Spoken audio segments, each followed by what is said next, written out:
রজনী বিযুক্ত আলোচনা সে আমার অনন্ত শক্তি প্রদায়িনী মহাশক্তি কলা অংশ সমবাবা সে আমার জননী মায়েরা আপনাদের সকলের রাতুল চরণ কমল পদ প্রাপ্ত অতবাকে জানাচ্ছি শত সহস্র প্রণিপাত গ্রহণ সুজলা সুফলা শস্য শ্যামল আমাদের বসুন্ধরা জেগে আছে নিরবতা নিরপ্রকৃতির কোলে আজ হেন শুভ লগনে শুভ শক্তি করে আপনারা সবাই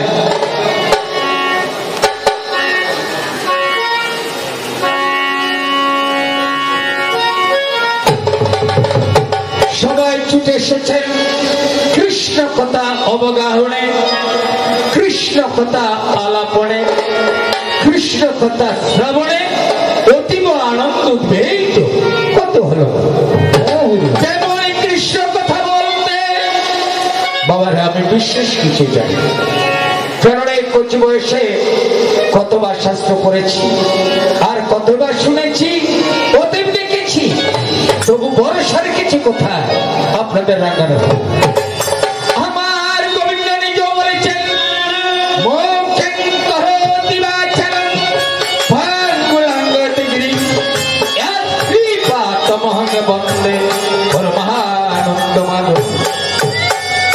যদি গোবিন্দের কিবা হয় বোবার মুখে কথা চলে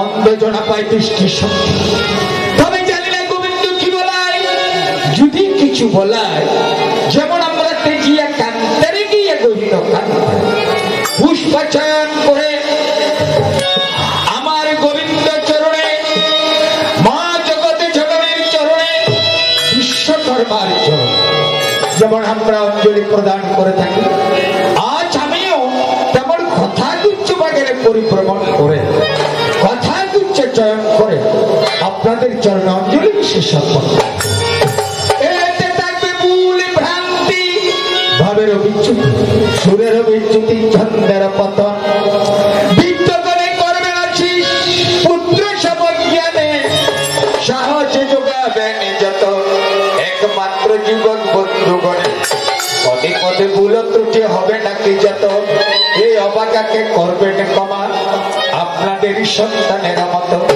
ওরে মহদে যারা কণা তারা করে তাকে মায়া সুন্দর ভুবনে বলিয়েছেন একমাত্র জ্ঞানী ভাস্কর গণে প্রস্তাবনা দিয়েছেন সুন্দর আজকের প্রস্তাবনায় প্রকাশ করেছে একদিকে থাকবে জগত জননী জগত কল্যাণী জগদম্বা মা দুর্গতি হারিণী দুর্গা আরেকদিকে থাকবে ওম নমঃ শিবায় শান্তায় কারণত্রয় হেতবে নিবেদামি চত্বার ত্বঙ্গতি পরমেশ্বর নমো শিবায় নমো নমো শরায় নমো নমো গুরায় নমো নমো শব্দকথায় নমো নমো মকরায় নমো নমো শিবায় নমো নমো পশুপতয়ে নমো আমার মতো বাচিক আপনারা দিয়েছেন এবং অভিনয় নাট্য মঞ্চে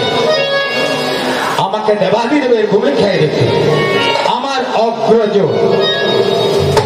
যিনি আসর অঙ্কিত করেছে সে আমার বড় আদরের স্নেহধন্য পুত্র বাবু প্রদীপ কান্তি রুদ্র মহোদয় জগতে জননীর ভূমিকায় অবতীর্ণ হয়ে কয়েক কথা করলই উপস্থাপন কথা শুনে আনন্দ জাগলো আমার মন দেবাদিদেব মহাদেব শুনেছি মৃত্যুকে জয় করেছে তোমার এক নাম মৃত্যুঞ্জয় তোমার এক নাম অমরেন্দ্র এক নাম অমরনাথ এক নাম অমরেশ্বর অনেক অনেক নামে যিনি বিভূষণ এ অমরত্ব লাভ করতে যে সাধনা করেছ যে তাকে বলা হয় পঞ্চমকার সাধনা কিভাবে করিতে হয় কিবা কিবা প্রয়োজনের রয়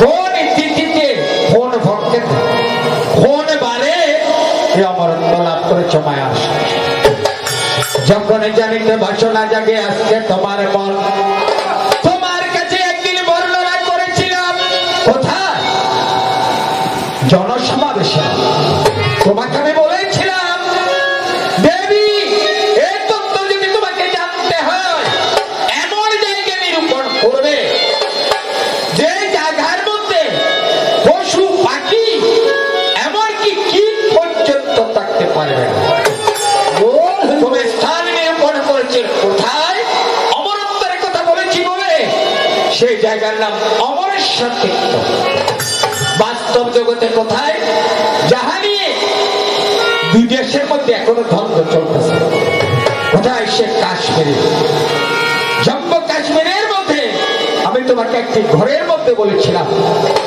তুমি অর্ধেক কথা শুনে আমার উরুর উপরে যখন তুমি মাথা রেখে ঘুমিয়েছিলে সে ঘরের ভিতরে তত্ত্ব জানবার জন্য একটা পাখি ঈশান করে লুকিয়েছিল তোমার মতোই অবয়ব কণ্ঠ নিয়ে দিয়েছিল সাই আমি যখন উরু নারী তুমি ঘুম থেকে উঠে বলেছিলে প্রভু কি বলেছিলে তখন আমি তো শুনি নাই তোমার কথা মায়া ঘুমে আসিলাম ঘুমায় মায়া ঘুমে আসিলাম ঘুমায় তোমার আমার সত্য কথা আমি তো আর শুনি না আমি আর শুনি না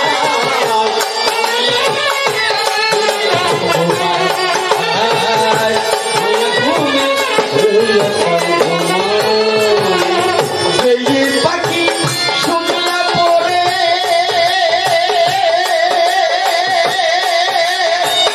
পাখি তো আর পাখি নাই পাখি শুনলা পাখি পাখি নাই ব্যাস কুড়ে ওরে ব্যাস কুড়ে দিয়ে এই দেহ বদলে যায় পাখি তো আগের মতো পাখি তো আগের মতো দেখছিলাম মায়া ঘুমে ছিলাম আমি মায়া ঘুমে কত কথা শুনি না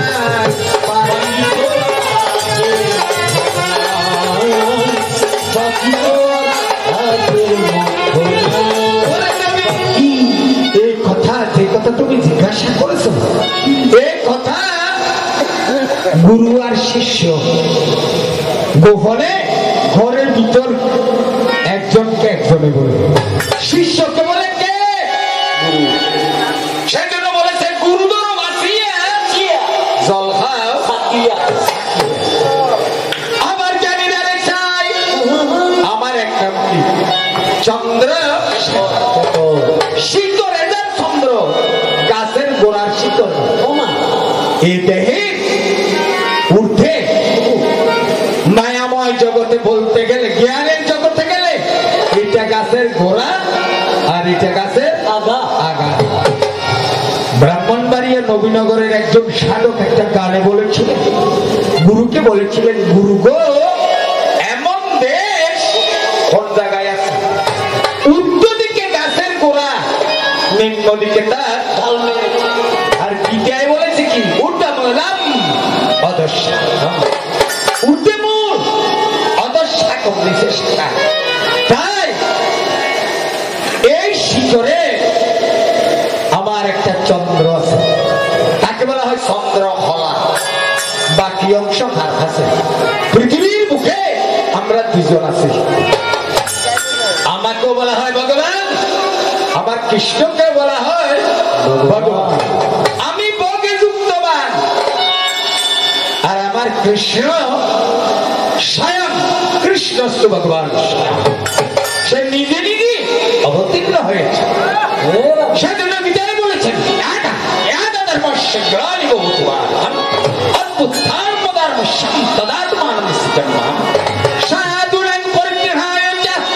विनाशाय च धर्म संस्थापनाय संभवामि युगे। এবার চিন্তা করো বসে বসে, বলবে তোমায় মনে হচ্ছে আরো জানতে আচ্ছা জাগে। বিশ্বকর্মা সর্বপ্রথম ঘন বাজনে হরিয়াছে বুঝা, যে কৃষ্ণ সে বিশ্বকর্মা। বিশ্বকর্মা আলাদা, 33 কোটি দেবতার মধ্যে বিশ্বকর্মাকে সৃষ্টি করেছিল যে তার মা বাবাকে তুমি জানতে চেয়েছো। যদি আমার গোবিন্দ বলায়, যদি মা জগতে জননী বলায়, যদি বিশ্বকর্মা বলায়, তোমার মনের আশায় আজকে হইবে পূরণ। তবে যার সাথে তুমি আমার তুলনা করেছ আমার বড় দুঃখ লেগেছে। ব্যাসের সাথে তুলনা করা সাজে ব্যাসায় বিষ্ণুর উপায়, যেই ব্যাস সে কৃষ্ণ। সে ব্যাসের নাম কৃষ্ণ। বাবারে, বঙ্গোপসাগরের জল এক চামচ নিয়ে আমি খেয়ে যদি বলি আমি সমস্ত বঙ্গোপসাগরের জল খেয়েছি, আমাকে লোকেরা কি ভাববে বলবে? একবার তুই জল নিলি বঙ্গোপসাগরের কি এসে যায়? কিছু আসলাম না। যদি আমি বলি আমি বঙ্গোপসাগর সেচে ফেলেছি, এক বিন্দু জল ছিল, তাহলে লোক আমাকে কি বলবে? পাগল। ব্যাস হওয়াটা সমস্যা। যার কাছে ছিল না কোনো জ্ঞানের রাস, যার কাছে ছিল না কোনো মায়ার রাস, তিনি হয়েছেন বেদব ব্যাস। অত সহজ কথা নয়। তবু বলেছ যখন, তোমাকে আমি ধন্যবাদ জানাই মায়ার তার সাথে তোমার কোনদিন তুলনা হবে জন্মে নয়, কয়েক জন্ম গেল সনাতনের সজানা কর্কশ। এবার সূচনার দিকে আমি দৃষ্টি অবলোকন করি। চিন্তা করো বসে বসে তুমি দিবস ওই বহুদিনে অতীত পরে গেল তোমার রে মনে।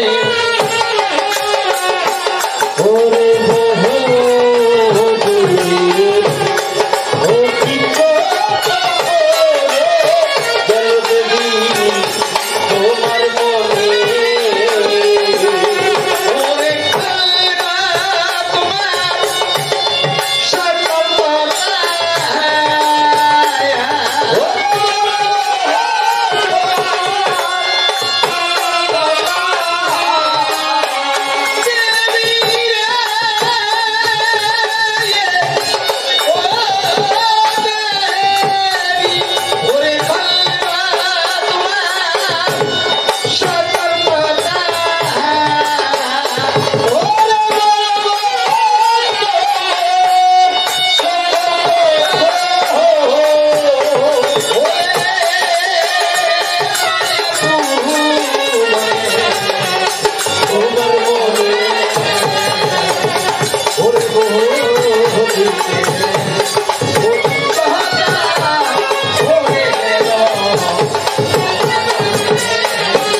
শিক্ষা একটা লাইনে বলে খগ সর নগ ধর ফন ধর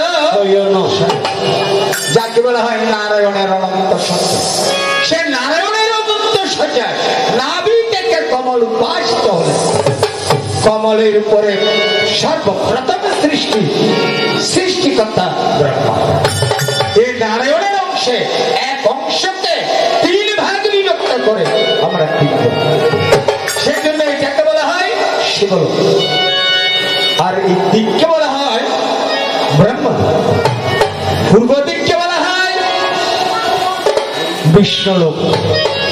আমার সনাতন বলে পৃথিবী ত্রিকোণাকার পড়ে, আর আমার বিজ্ঞানে বলে গোলাকার। যেমন আমি এইদিকে 3.5, এইদিকে 3.5, এই আঙ্গুলের সাভায় একটু সাভা কমলা লেবুর মতো।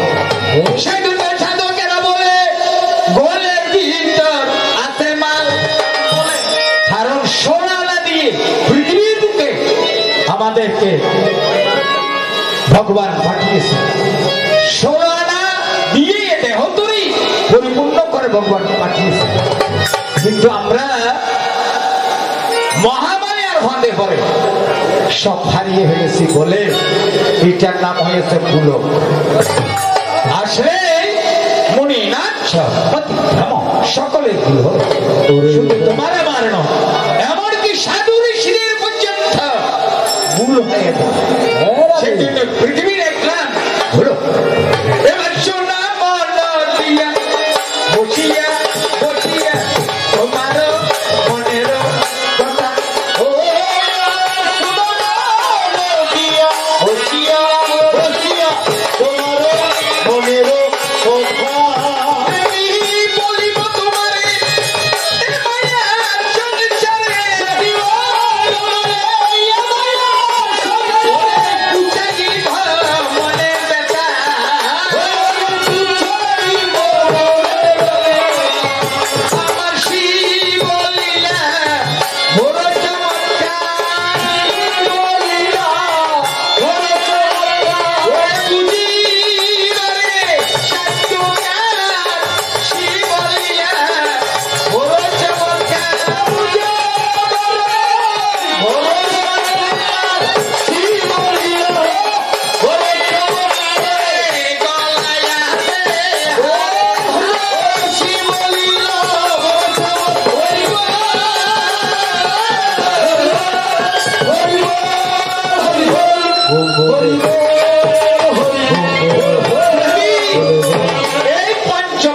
সাধন। প্রথমে সাধন হয়েছে কি মাংস সাধন। মাংস পৃথিবীর কোয়েল যে পশু মাংস আছে সেই পশু মাংস তদংশ সেজন্য বাল্য শিক্ষায় বলেছে স্বীয় জিহ্বা শাসনে সাধন বোধন করতে গেলে জিহ্বাকে শাসন করতে হবে। জিহ্বা যদি শাসন না হয় তোমার সাধন বোধন একটু কি হবে। তুমি নাম জপতে গিয়ে এই জিহ্বা তো সে অনেক সময় তোমার বাক্য ছুটে যাবে, সাধনায় তোমার ত্রুটি হয়ে যাবে। এই জিহ্বার সাধন কিভাবে? এই জিহ্বাকে নিয়ে উল্টিয়ে প্রথমে ডান দিকে দেবে, ওইখানে একটা অঙ্ক আছে যাহা গুরুর কাছে শিখতে হবে। ডান দিকে 2 দাঁতের সাবাই দিয়ে একটু একটু করে দাঁত দিয়ে চাপ দেবে, আর তোমার গুরু দেওয়া মন্ত্র তুমি চাপ দেবে। তারপর নেবে হোম দিকে বাম দিকে, ডান দিকে হইবে আর বাম দিকে হইবে। এইভাবে একটা অঙ্ক আছে, প্রথমে ডানে পরে বামে, আবার ডানে আবার বামে, আবার ডানে আবার। ওই বসে বসে দমে দম জিহ্বার সাধন হবে।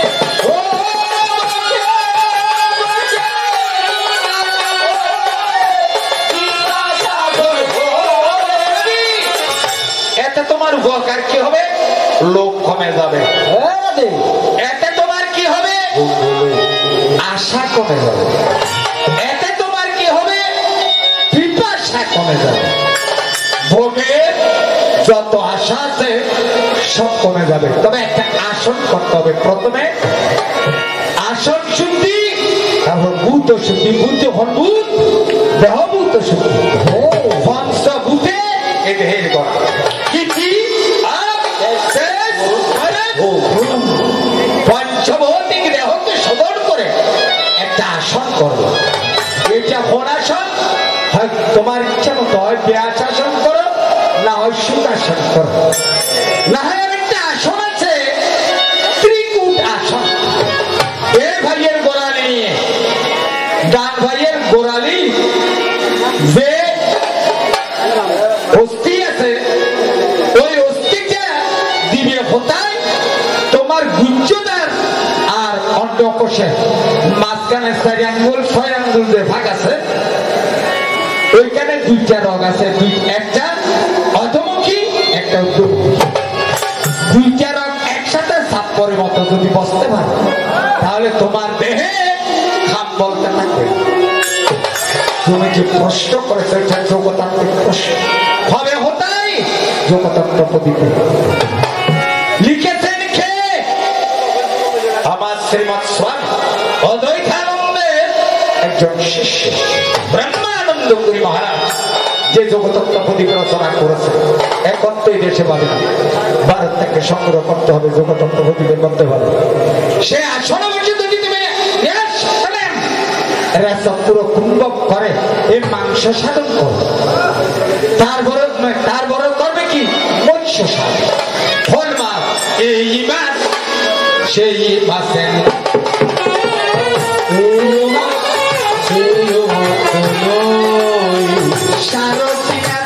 দেহ করে 2টা মৎস্য সদাই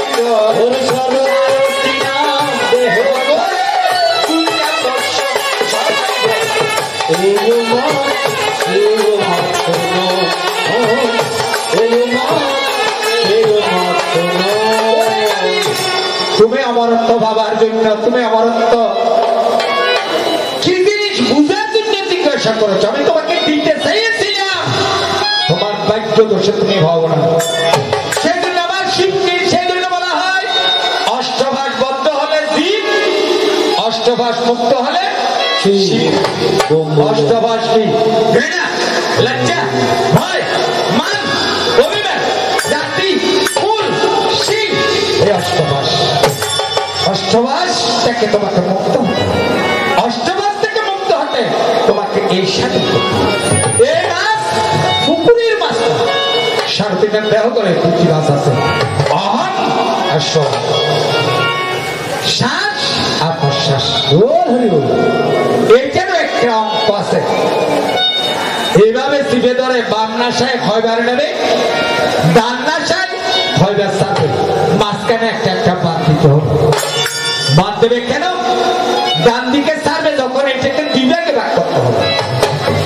বাম দিকে নিচে একেবারে নেবে, ডান দিকে ছাড়তে 2 বার করে ছাড়বে, মাঝখানে একটা বাদ দেবে। সেজন্য বলে 1600 পূরক করে দাত্রিংশরে সঙ্গ করে। দাত্রিংশ মানে কি? 32 বার। এই সাধন হরিলে ভরে মৎস্য সাধন হবে।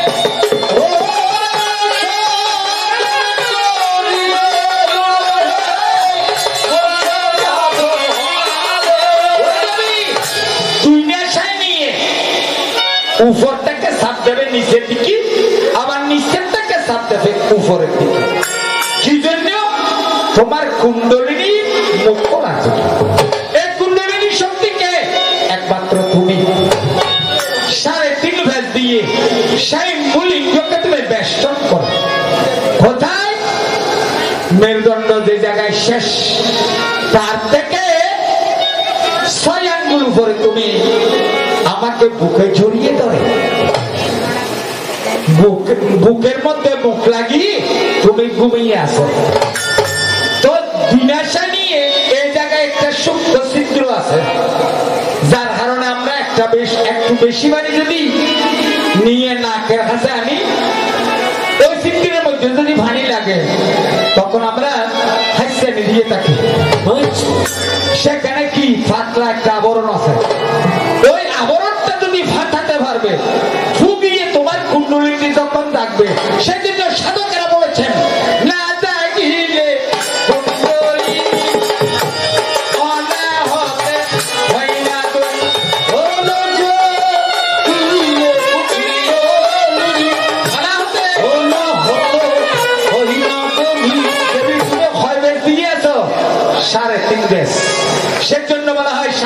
স্ত্রী বলে আকারে সেই পুলিঙ্গ বেষ্টন করে সাপের মতো বেশ দিয়ে বুকের মধ্যে মুখ রেখে ঘুমিয়ে আছে। তোমাকে আগে জাগাতে হবে। কুণ্ডলী যতক্ষণ জাগবে না কোন সাধক তার সাধনার সিদ্ধি হতে যেতে পারে। তোমাকে আর কত করে বুঝায়? তুমি জড়িয়ে ধরে বলতেছ আমাকে কি এই জীবন তোমাকে দিলাম ও তুমি শুধু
সাধন পিঠা গেল। আর তিনটার মধ্যে কি এবার কি করবে? এবার তুমি করবে মধ্য সাধন। মধ্য সাধনা মানে কি? মত নয়, এই মধ্য সে মধ্য সংসারের বিগলিত বস্তুকে বলা হয় মধ্য। এই মধ্য সাধনার জন্য তুমি কি করবে? আমাদের এই যে জিভে আছে তাকে উল্টিয়ে উপরে আরেকটা জিভে আছে, তাকে আমরা বলি আলগা জিভে। ওই জিহ্বার সাথে যুক্ত যদি করতে পারো সংসার থেকে বিগলিত বস্তু করবে।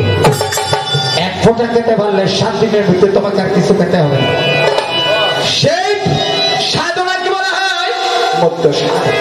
এই মধ্য সাধনের জন্য তোমাকে করতে হবে কি? মৈথুন সাধন। মৈথুন মানে কি? মিলন। ওই জিহ্বার মিলনকে বলা হয় মৈথুন।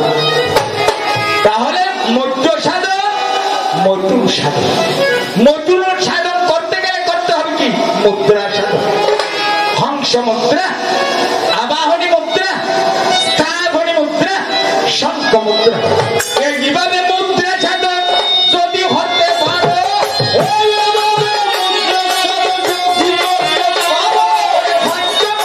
সাধন এবার তুমি বুঝতে পারো।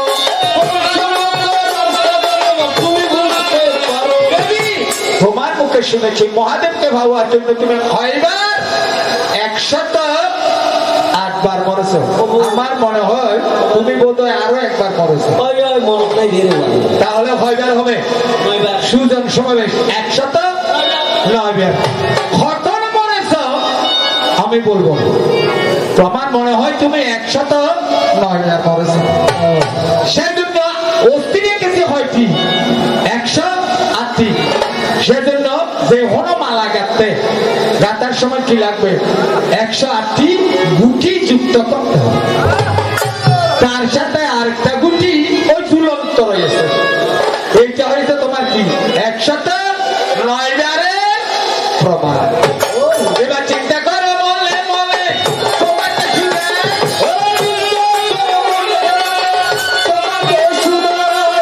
তুমি নিজে মরিয়াছ তোমার জানা না।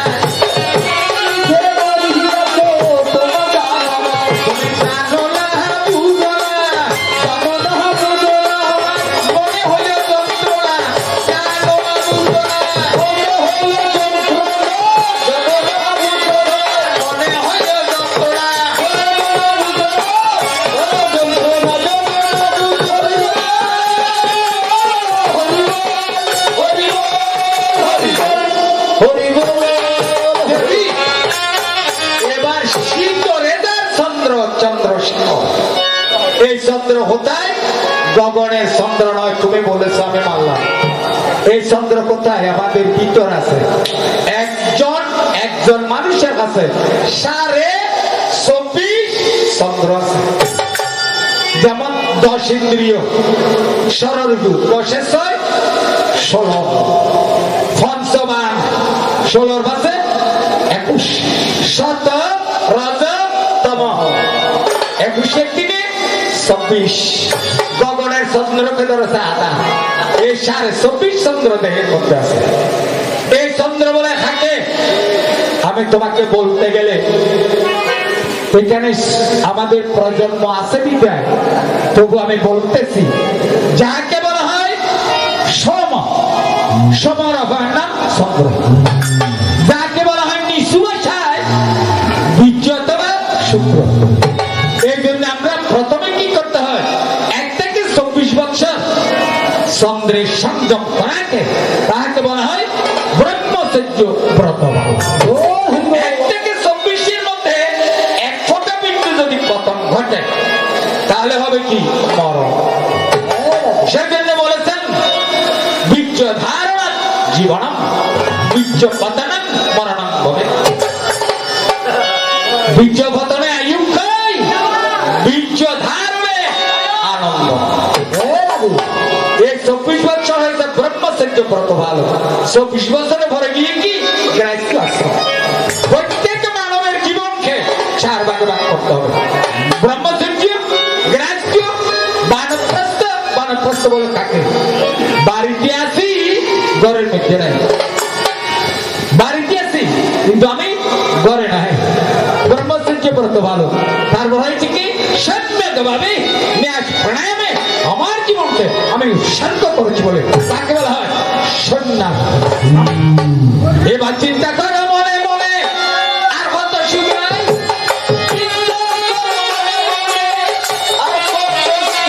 যখন আমি বিন্দু আর পতন কথা বলা, আমি অমরত্ব সাধনে ব্রহ্মচর্য ব্রত পালন চন্দ্রের মতো যখন আমার জ্যোতি প্রজ্বলিত হয়েছে, তখন আমার নাম হয়েছে কি চন্দ্র।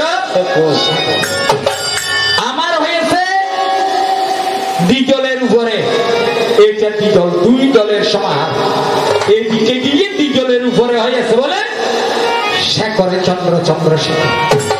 আর আমার ভগবানের কাছে একটা আছে পিছনে, তাকে বলা হয় অধোমুখী, আর মহাদেব একটা ঊর্ধ্বমুখী। ঊর্ধ্বমুখীতে জীবনের জয়, আর অধোমুখীতে জীবনের ভগবান শ্রীকৃষ্ণ অধোমুখী চন্দ্র ধারণ করেছে। কেন? কোথায়? খ্রিস্টে। ভগবান যুগে যুগে অবতীর্ণ হবে, আর আমি যে হয়েছি আর জীবনে মরব না। সেই জন্য আমারটা ঊর্ধ্বমুখী, ভগবান একটা অধোমুখী। আরো সেই চন্দ্রের একটা নাম আছে নষ্ট চন্দ্র। আপনারা আগামীকাল পত্রিকা খুলে দেখবেন, ভাদ্র মাসে নষ্ট চন্দ্র দেখা,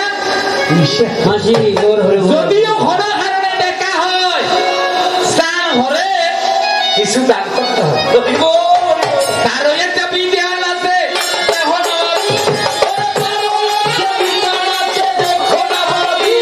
ভগবান ভিতরে কেন যুগে যুগে তিনি অবতার হয়ে অবতীর্ণ হবেন।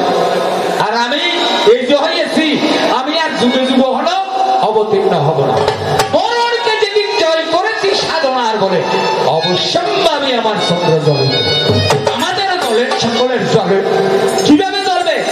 যেদিন গুরু দেওয়া মন্ত্র নিয়ে যদি সাধনার ভজনের মাধ্যমে কোনো কারণে আমার এখানে জ্যোতিব্রহ্ম যদি জ্বলে উঠে, আমাদের জন্য সেটা চন্দ্র। ও জ্যোতির অগ্রভাগে দেখবে কাকে? যে দেবতার মন্ত্র দিয়েছে তার ইষ্টদেরকে দেখবে। যদি কৃষ্ণ মন্ত্রে দীক্ষিত হয়, সে দেখবে কি স্বয়ং কৃষ্ণকে। ও তার দরে দেবাসী জরে চুদার রাশি বাঁচে শুধু রাতা রাতা ওরে জরে চুদার রাশি বলে রাধা রাধা বলে শুনিয়েছে বাঁচি হয়ে যায় উদাসী, শুনিয়েছে বাঁচি হয়ে যায় উদাসী, সংসারে ভালো নাই লাগে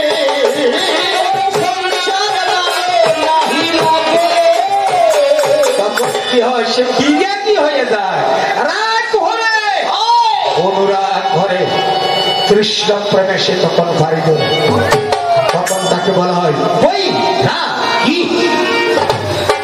রাগ হরণ করে বিয়া হরণ করে অনুরাগে ভারী ধরে বলে তাকে বলা হয় ওই রা কি।